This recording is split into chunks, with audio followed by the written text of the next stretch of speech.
মাগরিবের ফরজ নামাজের পরে একটি দোয়া পড়ুন এবং ফলাফল নিজ চোখে দেখুন। কোনো ব্যক্তি যদি মাগরিবের ফরজ নামাজের পরে এই ছোট্ট দোয়াটা পড়তে পারে, আল্লাহ পাক রব্বুল আলামিন ওই বান্দাকে বিপদ আপদ থেকে হেফাজত করবেন। শুধু তাই নয়, আল্লাহ পাক রব্বুল আলামিন তার উপরে 10টি নেকি আল্লাহ পাক রব্বুল আলামিন তার আমলনামায় দিয়ে দিবেন। আল্লাহ পাক রব্বুল আলামিন তার 10টি গুনাহ মাফ করে দিবেন। আল্লাহ পাক রব্বুল আলামিন তার 10টি মর্যাদা বুলন্দ করে দিবেন। আল্লাহ পাক রব্বুল আলামিন তাকে প্রটেক্ট ফ্রম অল অ্যাক্সিডেন্ট, সকল বিপদ আপদ থেকে, বালা মুসিবত থেকে হেফাজত করবেন। বড় বড় রোগ থেকে আল্লাহ পাক রব্বুল আলামিন ওই দিন তাকে হেফাজত করবেন। আল্লাহ পাক রব্বুল আলামিন অ্যাক্সিডেন্ট থেকে তাকে হেফাজত করবেন।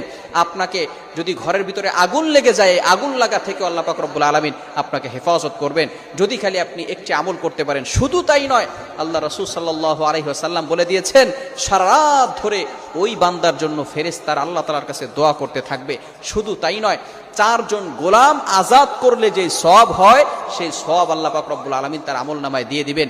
4 জন গোলাম, একটু চিন্তা করেন, কেন ইমাজিন দ্যাট, আপনি চিন্তা করতে পারছেন একজন গোলামের দাম বর্তমানে 1 লক্ষ নয়, কয়েক কোটি টাকা হবে। সুতরাং 4 জন গোলাম আজাদ করলে যে সওয়াব হয়, সেই সওয়াব আল্লাহ পাক রব্বুল আলামিন তার আমলনামায় দিয়ে দিবেন, যদি শুধু ফরজ মাগরিবের ফরজ নামাজের পরে একটি দোয়া পাঠ করতে পারে।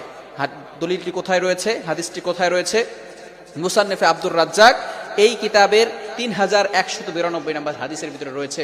আল্লাহ রাসূল সাল্লাল্লাহু আলাইহি ওয়াসাল্লাম বলে দিয়েছেন, এটা আমরা অনেকেই জানি, একটি মাত্র দোয়া পড়লে আল্লাহ পাক রব্বুল আলামিন এতগুলো ফজিলত দান করবেন।